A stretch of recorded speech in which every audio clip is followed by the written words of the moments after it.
Assalamualaikum warahmatullahi wabarakatuh.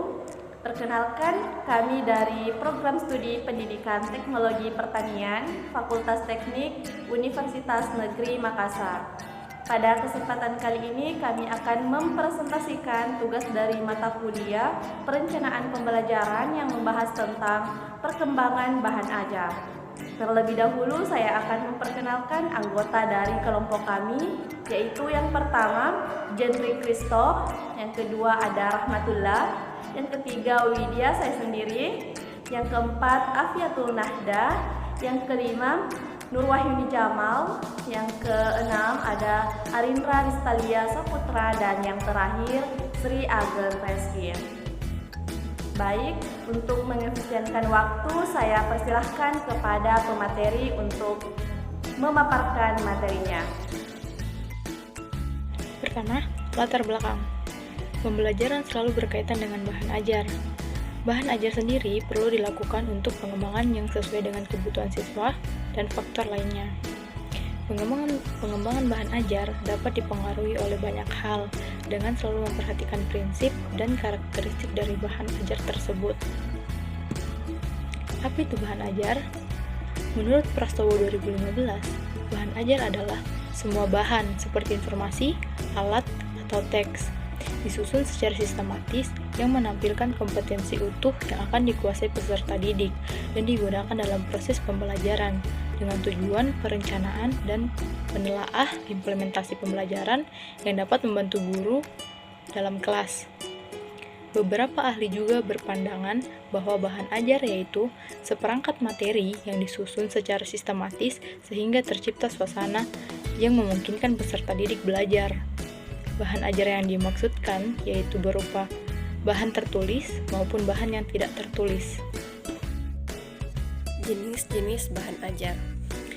Sebenarnya bahan ajar sendiri memiliki banyak sekali jenis dan banyak pengelompokan bahan ajar yang dikemukakan oleh beberapa ahli yang memiliki cara dan identifikasi tersendiri. Namun bahan ajar yang umum kita gunakan dan pakai yaitu bahan ajar yang dikemukakan oleh Pottery pada tahun 1994, di mana ia mengelompokkan bahan ajar menjadi 4 spesifikasi.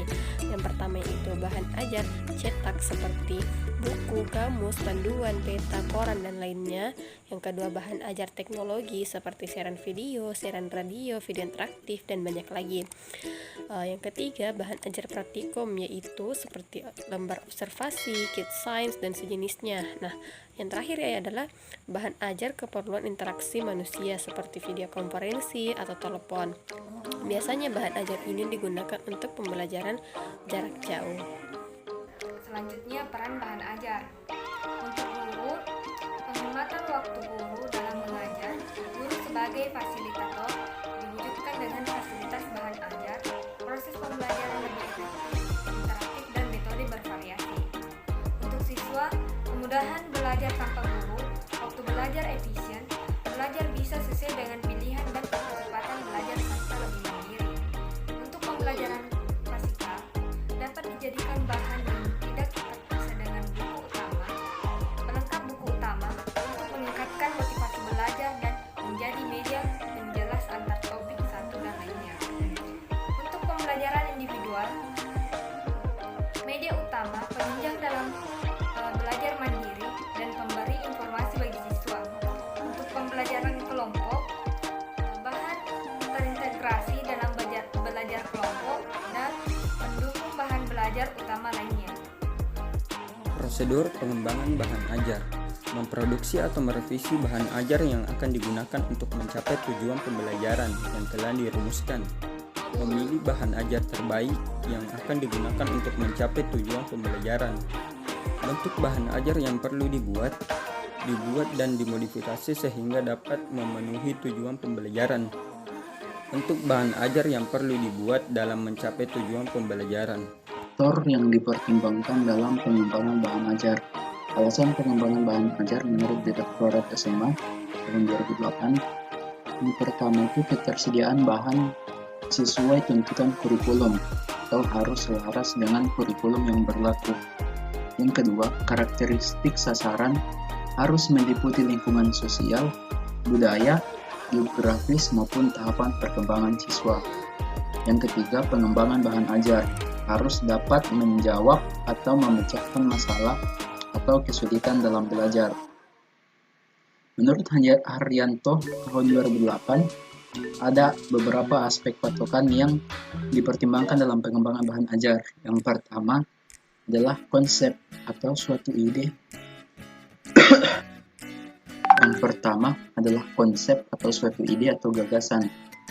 Yang kedua, prinsip atau suatu kebenaran dasar sebagai titik tolak untuk berpikir atau merupakan suatu petunjuk untuk berbuat atau melaksanakan sesuatu. Yang ketiga, fakta atau sesuatu yang telah terjadi atau yang telah dikerjakan atau dialami. Yang keempat adalah proses atau serangkaian dari perubahan gerakan-gerakan perkembangan. Yang kelima, nilai atau suatu pola, ukuran atau merupakan suatu tipe atau model. Yang keenam, keterampilan adalah kemampuan berbuat sesuatu yang baik. Selanjutnya adalah prinsip pengembangan bahan ajar. Dalam proses pengembangan bahan ajar, ada 3 prinsip yang perlu kita ketahui, yaitu yang pertama, prinsip relevansi, kedua, prinsip konsistensi, dan yang ketiga, prinsip kecukupan. Prinsip yang pertama yaitu relevansi. Relevansi artinya keterkaitan atau berhubungan erat. Maksudnya adalah materi pembelajaran hendaknya relevan dengan pencapaian standar kompetensi dan kompetensi dasar. Prinsip yang kedua yaitu prinsip konsistensi, yang merupakan keatas-atasan dalam penyusunan bahan ajar. Misalnya, kompetensi dasar meminta kemampuan siswa untuk menguasai 3 macam konsep, maka materi yang akan disajikan juga 3 macam. Prinsip selanjutnya adalah prinsip kecukupan. Artinya, materi yang disajikan hendaknya cukup memadai untuk mencapai kompetensi dasar. Materi tidak boleh terlalu sedikit ataupun tidak terlalu banyak. Jika materi terlalu sedikit, kemungkinan siswa tidak akan dapat mencapai kompetensi dasar dengan memanfaatkan materi itu. Kemudian, jika materi terlalu banyak, akan banyak menyita waktu untuk mempelajarinya, sehingga tidak efektif dan efisien. Baiklah, itulah tadi pemaparan materi dari kelompok kami.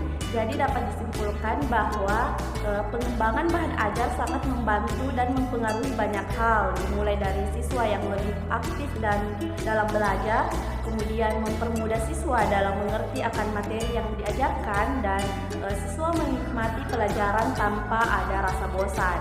Kemudian pengaruh pengembangan bahan ajar kepada guru itu, guru menjadi lebih kreatif dalam pengembangan bahan ajar, karena pengembangan bahan ajar bukan hanya sekedar mengembangkan saja, tetapi guru juga itu dituntut menjadi guru yang lebih mengikuti perkembangan siswanya, serta aktif dan kreatif dalam mencari sesuatu yang bisa digunakan dalam mengajar. Itulah tadi kesimpulan yang bisa saya simpulkan. Lebih dan kurangnya mohon dimaafkan. Wabillahi taufiq wal hidayah. Wassalamualaikum warahmatullahi wabarakatuh.